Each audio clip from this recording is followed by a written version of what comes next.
had a wonderful, wonderful holiday season. I hope you had a Merry Christmas. I just have some time right now during the Christmas break and just wanted to share with you an awesome experience that my family and I had this week. So last year we had the opportunity to help out a refugee family in the Salt Lake Valley. And this year, the coordinator that we worked with reached out to me again and asked if we wanted to adopt another family. So of course we said yes. There was a lot of items this family needed, so I put a list on Facebook and just asked everyone in my community if they had any of these items to donate. I just put it out there on my personal page and in a couple of Facebook groups that I'm in, and I was completely blown away at what happened. So today is really awesome. I just wanted to sum up what we've experienced today. We started out, you guys, putting together this small refugee project. We literally just adopted one family. We were going to help that one family. That's all we set out to do. And I posted something on Facebook just asking if people wanted to donate for this family and their needs. And it snowballed into something huge, more than I ever could have expected or imagined. And as all these donations continued to come in, and we started to run out of space to put them in the garage and in the house, I called the coordinator and said, "What do you want me to do?" And he said, "You know what? Just accept everything because we need it all. We have that great of a need. We need it all." And so we just kept taking more donations and more donations, and we built a pathway through the front of our house and in the garage, and we started to park our cars outside to make room. And it just blew me away at the service and the love that our community has for people they've never met before. It was just so awesome to see that, and just that level of love and that desire to serve was just amazing. So the donations started coming in. They started coming in, and if I wasn't home, people would leave them on my porch, and then we'd pull them into the garage, and they just started coming in. And at first it was a little bit of a trickle, and I thought, we've got this. Piece of cake, right? After a couple days, it was literally like a dump truck just came and dumped donations all over my driveway. You know, we would pull everything in off the porch and put it in the office right here, and then I would go pick up the kids from school, or we would go run some errands and come back, and there would be just as many donations out here on the front porch as there were before I left. So we'd pull those in and start going through them and putting them in piles. And then, you know, I'd go run another errand, come back, and again, there would be just as many donations on my front porch as there was before I left. I quickly learned that if I didn't stay on top of it, it almost became more than I could handle in a good way. So after the first couple days of donations, we were able to clear a path from our front door into the house so that we could walk through the house. Go ahead and take a look. All right. This is just to show you. It starts here on the porch.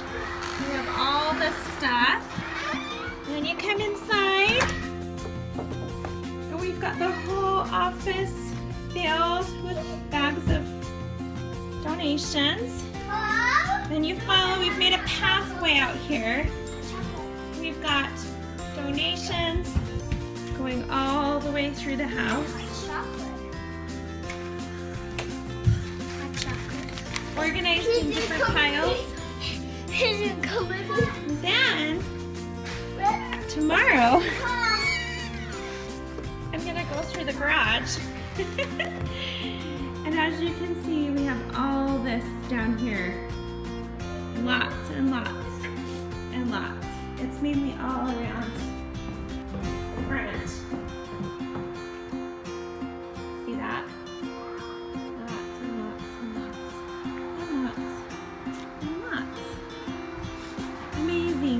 Absolutely amazing.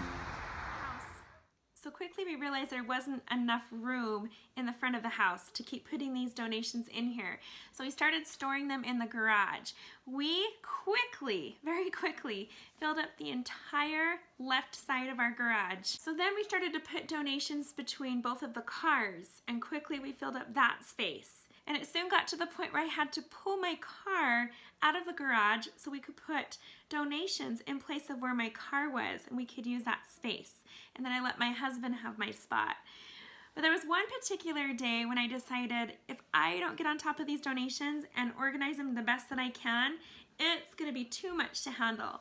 So I went out one day and I took all the donations and I put them out in my driveway. The ones in the house were organized, so we just focused on everything that was in the garage. And we went through and we put into piles kids' clothing, adult clothing. We even organized them in sizes. And we had a kitchen pile, a baby pile, a decoration pile, a shoe pile, a home decor pile, a bathroom pile, a toy pile. Pretty much any kind of pile you can think of, we had it. And so we got all these piles together.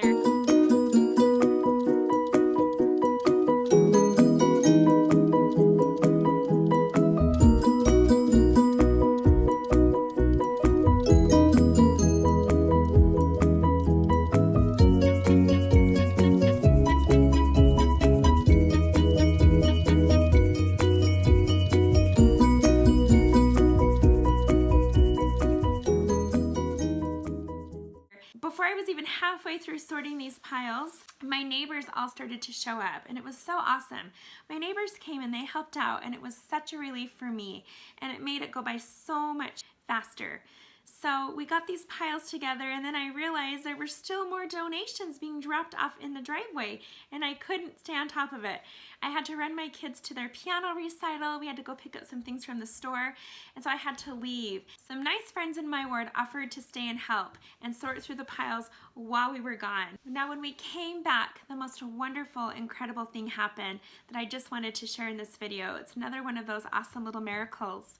So, you know, throughout the whole week, we would have people drive by and roll down their windows and ask if we were having a yard sale, because it totally looked like we were having a yard sale in wintertime. Who does that, right? So this particular afternoon, a lady pulled over and got out of her car and said, "Hey, we came all the way from Brigham City to pick up a chair on KSL, but we're about 15 minutes early and we're looking for this address, but we drove past your house and it looks like you might be having a yard sale. Do you care if we take a look?"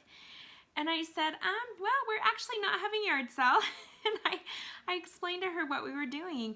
And she said, "Oh, wow, that's amazing. I want to be a part of it. I want to help." She said, "Do you mind if my daughter and I just help you for the next 20 minutes, load things back into your garage?" And I said, "Oh my gosh, absolutely. I would love to have your help." So I was so humbled that she would do this. A complete stranger and her daughter from out of town, here just to pick something up, decides to pull over, get out of their car, and come help me, someone they don't even know, but for a cause that they understand. So together we hauled everything in the garage, and I had more neighbors coming over and helping me, and it was just so amazing to see the community come together this way. I've never seen anything like it before in the 5 years that I've lived here. It was so incredible. So this lady and her daughter helped for about 20 minutes, and then when they had to go, I gave them both a hug and thanked them for their time, and it was just awesome. Just connecting with complete strangers on a level of love. Throughout the whole week, people would drive by my home, and everyone knew by some point what I was up to and what I was doing, and a lot of them had been a part of helping me and bringing donations over. And what I absolutely loved, was seeing people drive by and honking their horn and waving and just showing their support that way. It was awesome. A couple of families that live in the neighborhood let their extended family know about this opportunity, and I had grandparents and parents of people that live here showing up and just wanting to help, and some people brought 2 or 3 rounds of donations.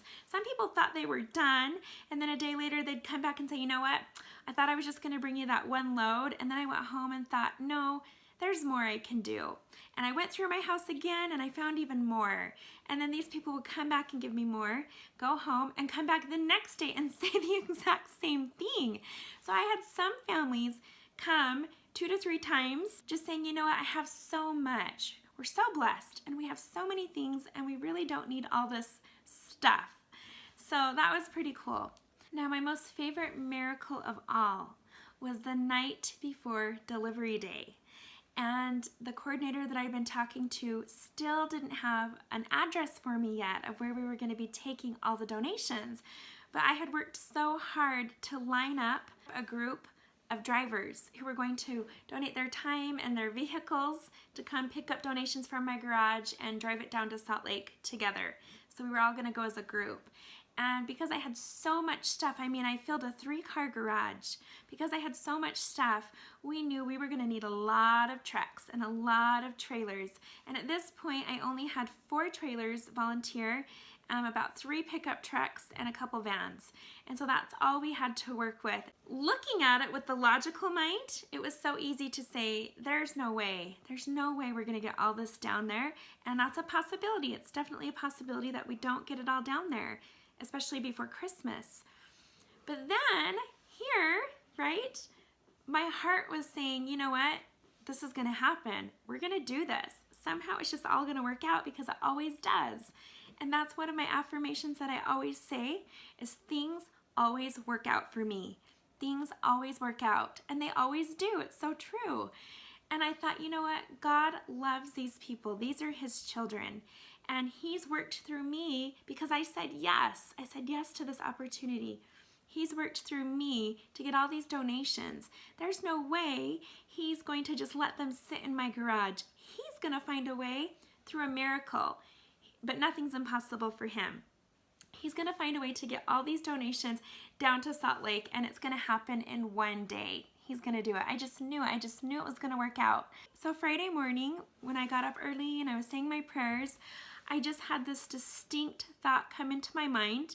I could hear the Lord say to me, whatever happens today, don't panic. Don't get caught up in the stress. Don't get caught up in any form of anxiety, and just put all your trust and hope in me. When things start to look impossible, or start to feel too overwhelming, or seem like too much to handle, too much to bear, almost like things might not work out, don't put your focus in that, because if you do, you will lose sight of me. But if you focus your eyes on me, turn to me, look at me, focus on my presence, and remember that I'm in control of everything, and through me, all things are possible. And if you put your trust and your faith in me, it's all going to work out. You can have peace and rest in me. And so I wrote that down in my journal. Yes, I'm going to put all my focus in the Lord. I'm going to trust him. And that way, no matter what happens, I'm going to be fine. And so that worked all day until about 6:30 p.m. at night when I was making dinner. And I realized at that point I still didn't have an address of where we were taking all these donations. And I hadn't heard from the coordinator in a few hours. It was getting late, and I had people asking me, where are all these donations going? Where are we meeting you? Where are we headed to? Some people were only able to help based on the location because they had places they had to be. My neighbor had to pick her husband up from the airport at a certain time, so she was only able to volunteer her pickup truck and help out depending on how close or how far away this location was. And I had no answers for anyone. I was waiting for answers myself. So by 6:30 at night, I admit I started to panic a little bit. I started to feel a little bit of stress. And I started to think, Christmas is 2 days away. I just want peace of mind. We just want to know this is going to work out. We want to know that these families are going to get these donations in time. We have all these people volunteering their Saturday to come help us. We don't want to let them down. We want this to work out. Even though in my heart of hearts, I knew this was going to work out, the logical mind, the natural man started to set in, and I started to feel a little bit of panic, a little bit of stress. So my family and I were having dinner downstairs. We were watching a movie, and it was really hard for me to enjoy the movie and enjoy my dinner because I kept thinking, am I going to hear back? Well, while we were eating dinner, there was a knock at the front door. And my kids went and got it, and it was a lady who lives in our state. She came to bring some things, and she said, hey, are you still looking for drivers? And I said, yeah, the more we can get, the better. And she said, I think I heard of a guy who lives in the area who has what she called a UPS truck. So I thought, great, if we can get a UPS truck, that's going to be fantastic. Oh my goodness, yes, if you can help out, great. And she said, okay, I'll go home and I'll try to find out who he is, and I'll try to locate him, and I'll try to refer him to you. So she left, and I thought, well, that'll be great, but most likely it's too last minute and she won't be able to find him, or he'll have other plans. Not even a half hour later, I get a phone call from a complete stranger. I almost didn't take the call because we were watching a movie, and then I thought, no, I gotta take this. So I answer the phone, and there's a man on the other end of the line who says, hi, my name is Carlos, and I have a delivery truck that you might be in need of. Do you still need my help? And I said, oh my gosh, yes, if you're able to do that, absolutely, we could use your help. This will be a miracle. Oh my goodness, thank you so much. He said he would be at our house in the morning. So I'm thinking this is kind of more like a dairy truck, like a smaller truck, but it's still a truck, right? And it's still gonna help us out quite a bit. Now, after he said he would be here, I got a couple of phone calls of people that were now going to cancel and weren't able to come help deliver and drive. So I still had in the back of my mind, oh no, what if this doesn't happen? What if this doesn't work out? So then the coordinator calls me and he finally has an address to give me, and whew, relief, right? So I explained to him, hey, I don't know if we're gonna have enough room in all these trucks to bring everything out of my garage down. So if we don't, maybe what we'll do is we'll just give the rest of it to another charity up here or to the DI. We just won't be able to keep it here much longer. And he said, oh, no, please, whatever you do, keep those donations. And if I have to bring neighbors and friends from down in Salt Lake to drive up to your home all throughout the week to fill their cars and vans with donations, then I'll do that. But we need every donation we can get. That's how in need these refugee families are. So he said, it'll work out. Even if it takes a week, we'll come back and forth. We'll do whatever it takes. So I realized how desperate he was for this help and for these donations. So I just thought, this has got to work out.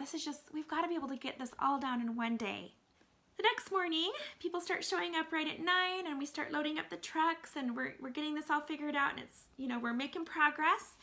And I'm looking around thinking, I don't know if we're going to be able to fit all this. And Carlos called me and said, I'm running behind, but I'll be there in about 15 minutes. So I'm thinking, okay, well, we'll load up as many vans and trucks as we can and as many trailers as we can, and whatever's left, we'll try to fit it in his truck, and whatever stays behind, stays behind. Well, all of a sudden, 15 minutes later, we've put a dent in the stuff in the garage, but we still have a lot of furniture. All of a sudden, we see this enormous ground FedEx truck turn down the street and slowly start coming towards my home. And I'm thinking, no way. Is this Carlos? Is it a FedEx truck? Because I heard UPS truck. This is way bigger. This is way bigger than what we had in mind. And all of a sudden he slows down and comes to a stop right in front of my house, and he says, I'm here to help. And I looked up and I literally thanked the Lord. I'm like, this is our answer right here. This is a miracle. This is our miracle that we needed to pull this off. It was amazing. So he pulls into the driveway and we just have all these neighbors come out of their homes and help get all this stuff into the trucks. And even though we had some trailers cancel on us and some drivers cancel on us, by a miracle, we were able to fit every last bag and piece of furniture in that truck.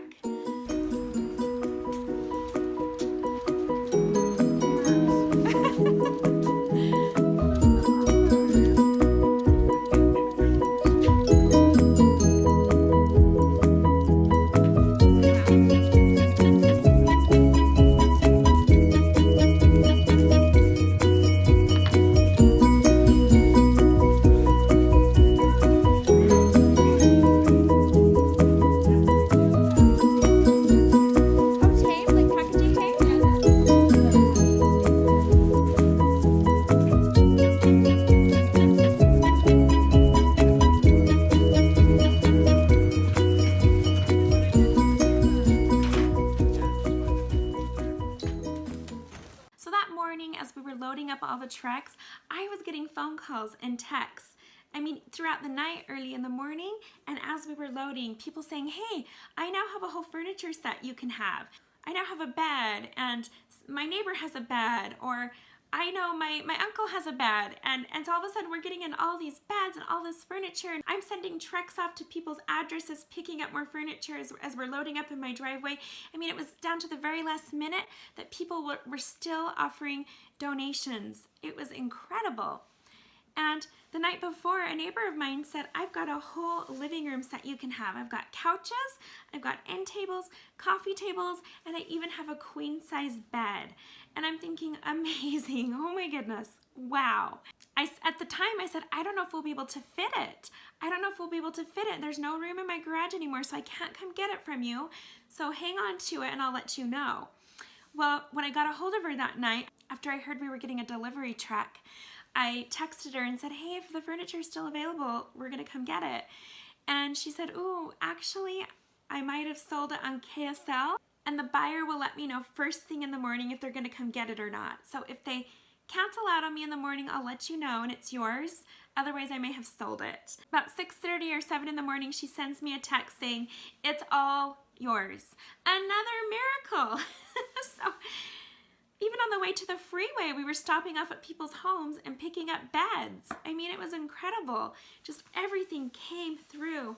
And I mean, there were even people who said throughout the week, my neighbor's cousin has a bed, or my brother's sister-in-law has a bed, and here's their name. You can try to find them on Facebook and connect with them and see if you can get this furniture. And I wasn't having any success, and you know, I couldn't reach these people, and because I wasn't their friends on Facebook, I was having a hard time getting a hold of them and putting comments on their page. And so people were giving me phone numbers, and I was calling and no one was answering, and I was leaving messages and sending texts and leaving voicemails, and still I wasn't hearing anything. And I thought, well, maybe it's not meant to be. We're not supposed to get all of this furniture. But at the very last minute, Saturday morning, God came through. Every single person found me somehow and contacted me and offered up all that furniture. Every single one. It was amazing. And so earlier in the week, as the donations were pouring in, I called up the coordinator and just said, you know what? Let me know if you need me to stop. I think I've exceeded everything that this family needs, so let me know if I should stop because it's a lot. And he said, oh, no. There's actually 20 other families right now who have absolutely nothing. So whatever you get, we're going to use. Whatever is donated, we'll find a family that needs it. And he told me, you know, families are coming in every month. They're pouring into Utah, and they have absolutely nothing but the clothes on their back. So anything you donate, it will be used. I can guarantee you that. It was just amazing to see the whole community come together and the big hearts that everybody in this community has. Everybody showed such love for these people they've never met. And it was incredible. So our new friend Carlos with the delivery truck was telling us that he loves this kind of stuff, and that's why he jumped at the opportunity. He said he always volunteers his time and his FedEx trucks. He drove down to Texas during the storms. He's gone to South America and helped out there, and he just loves this kind of stuff. He's a humanitarian, big time at heart. And every year he always looks for an opportunity to help in a big way, and he does. And he said this year he hadn't had the opportunity yet. So when our friend reached out to him, he said, absolutely, I have to do this. And as he was standing here in our driveway helping us load things into his truck, there were other FedEx truck drivers passing through the neighborhood doing their Christmas deliveries, and they'd honk their horn and wave at him, and it was just fun to see. But to know that he would take time away from work during the busiest delivery season of the year, the day before Christmas, to stop everything and come help us was absolutely overwhelming. I mean, again, another miracle that I couldn't have done on my own. What I learned through this experience is that when you say yes to the Lord, He uses you. And as donations were coming in, my husband would say, okay, you need to start saying no. This is getting to be too much, too overwhelming. How are we going to get this to Salt Lake? How are we going to do this? What are we going to do with all this? Start saying no. He always tells me, you always say yes. You're always so nice. You need to say no. But I just had this feeling, I need to say yes. I can't turn away donations. I just can't. I just don't have the heart to say no. I felt that if I were to say no, it would send a strong message to the Lord that I don't have faith in Him and I don't trust Him, that this is bigger than Him and that He can't handle this. And that was not true at all. So I knew that all I had to do was say yes. My job was to just say yes and then trust and let the Lord do His job. That's exactly what I did, and He did His job. He came through in a big way, and the Lord is so much bigger than us. He's so much bigger than all of this. He's got the earth in the palm of His hand. I mean, really, He does. Nothing is too big for Him to handle. And so I knew that my job was to say yes. I needed to just say yes to all these donations, and then he would find a way to get these donations to the people who needed them. And so I did. I said yes to every single one.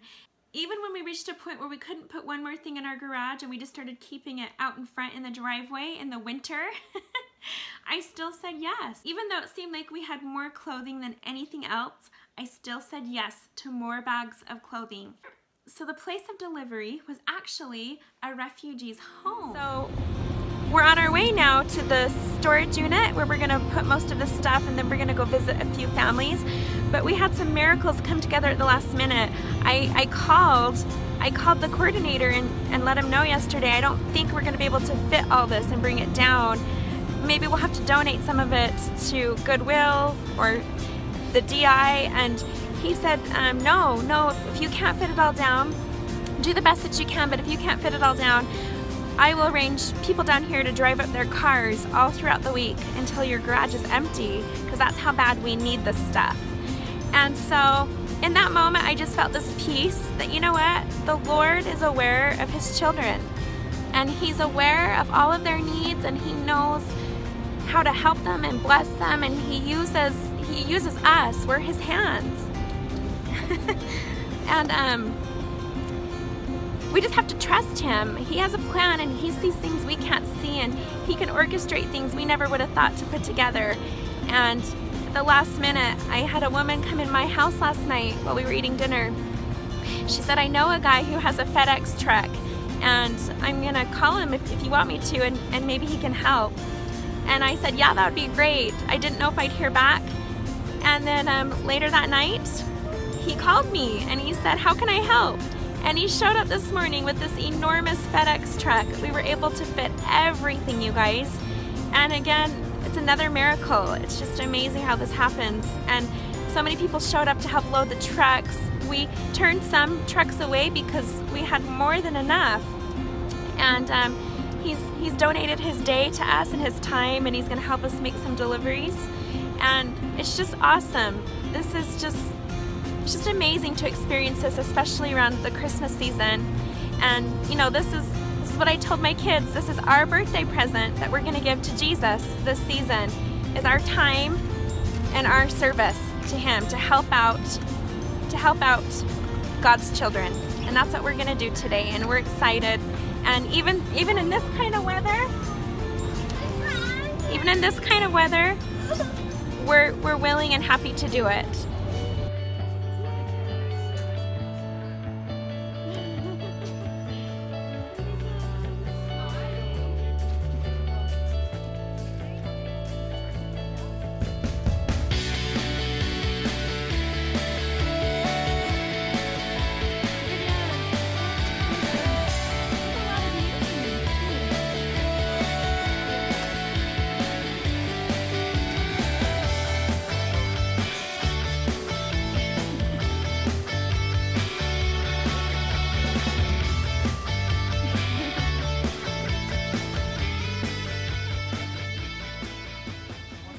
Gustav, who had a pretty nice home and a 3-car garage, and he was a refugee, but he'd been here for a while. He had a job, a family, a home, a car, so he was doing pretty good. And he cleaned out his entire garage and offered all of that space, and we were able to cram everything in there. It's awesome to see refugees helping their own.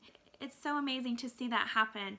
And he knows these families, he knows what their needs are. He's able to connect with them and contact them and find out who needs what. And then there were 3 families we went and made personal visits to and brought personal deliveries just for them. There was a single mother who had 2 young girls, a 2-year-old and a 1-year-old, and they had absolutely nothing.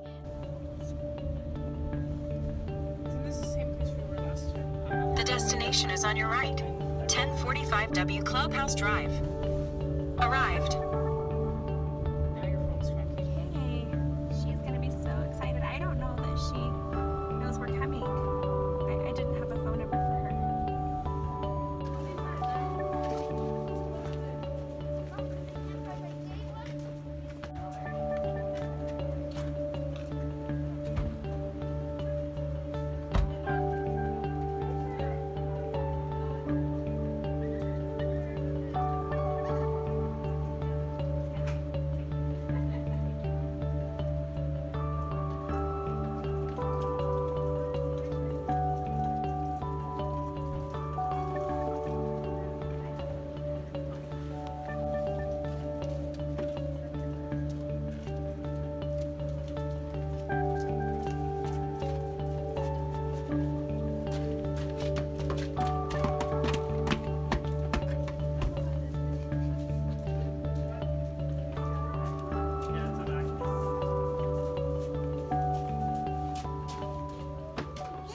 left her husband and was given an apartment, and it had absolutely nothing in it.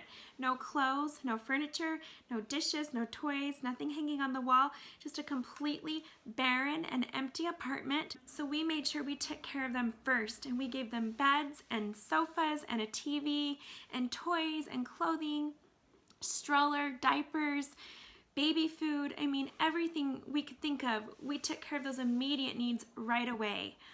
Then we went to another family, a husband and wife, and their cute little baby. Hey, we have a delivery. We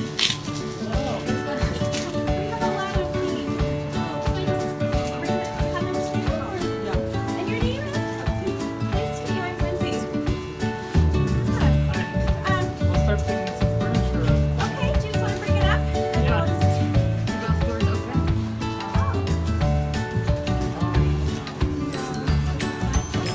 Here's a laptop. And we'll start bringing some furniture. So you can all go over and go. This is your family. Hi. I'm Lindsay. Nice to meet you. Okay, You so want we to have see where the beds so we have kids, we have a twin, and we have a queen. Yeah. They're all Can I see? Can we see? Grab the space. we brought mattresses, beds. Bed. You have a bed. Hi. Are you Mohammed? I'm Mohammed. I'm Lindsay. Nice to meet you. Aw. I'm Tori. Nice to meet you. Yeah, can you see the space? Is this okay, or do you want us to just... Can you see a little bit? Okay. Your rooms? Okay. We can go back there? Okay, cool. Is that a lion? Does the lion say rawr?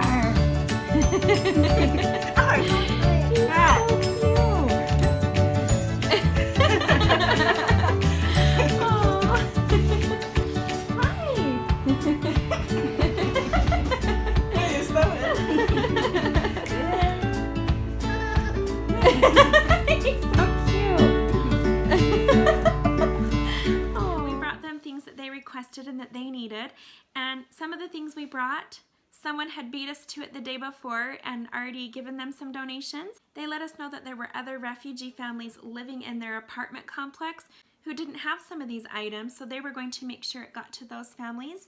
And then we had the coordinator reach out to us and say that he would also make sure the right items got to the right families. And then we had the refugees that were helping coordinate on their end, who were also going to make sure the right families got the right items.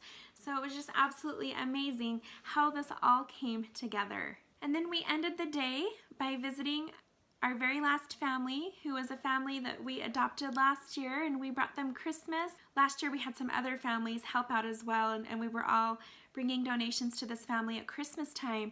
So we had kept in touch with them over the year and wanted to go by and visit again and see how they were doing and bring them a Christmas present. And it was so fun to go visit their family. It's a single father with 5 children, 4 boys and 1 girl.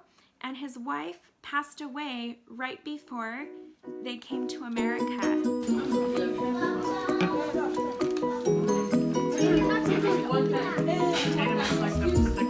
Oh, honey, no, sweetie. There you go. You're cute, sweetie.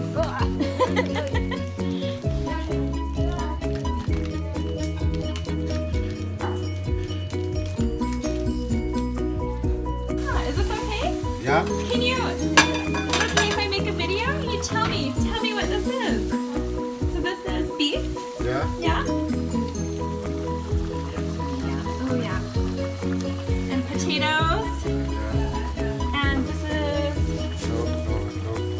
Oh. Pepper. peppers. Yeah. It smells good. Yeah. Yummy. And so he's a widower, and they spoke French but no English. I remember last year how even though we had that language barrier, we still spent so much time with them, and we communicated however we could. We did charades with our hands. We drew pictures. I pulled out Google Translate on my phone and I would type things and have him type things, and we made it work.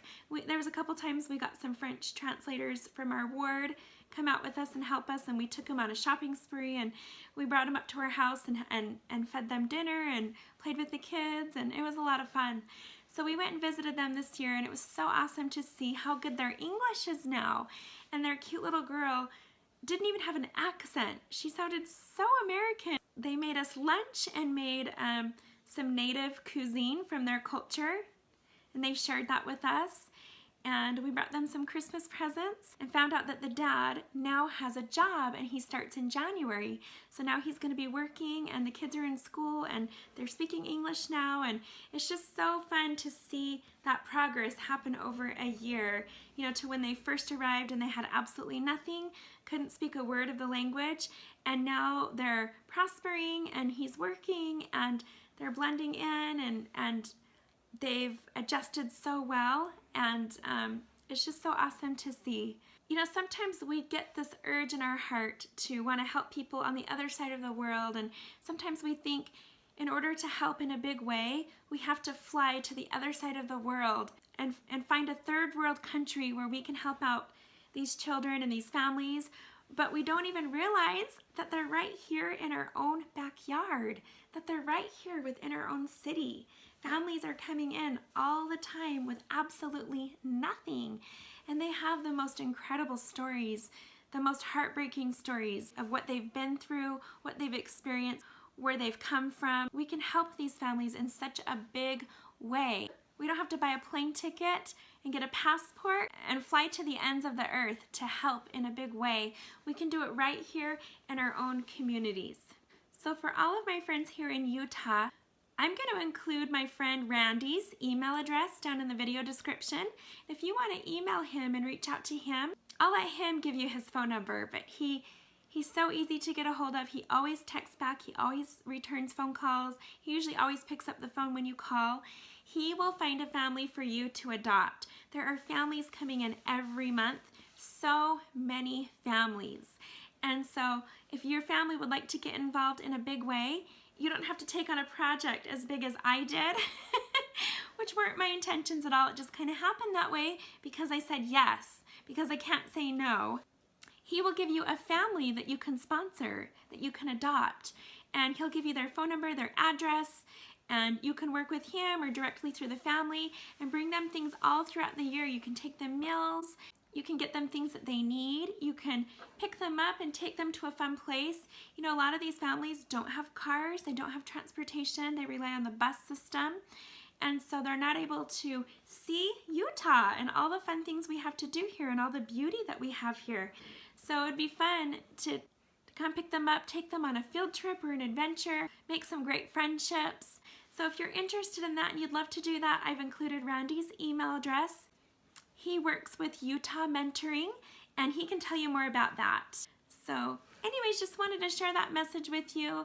We've just seen so many miracles happen this week. It's unreal. And through it all, I know that God loves all of his children. I know that through him, all things are possible.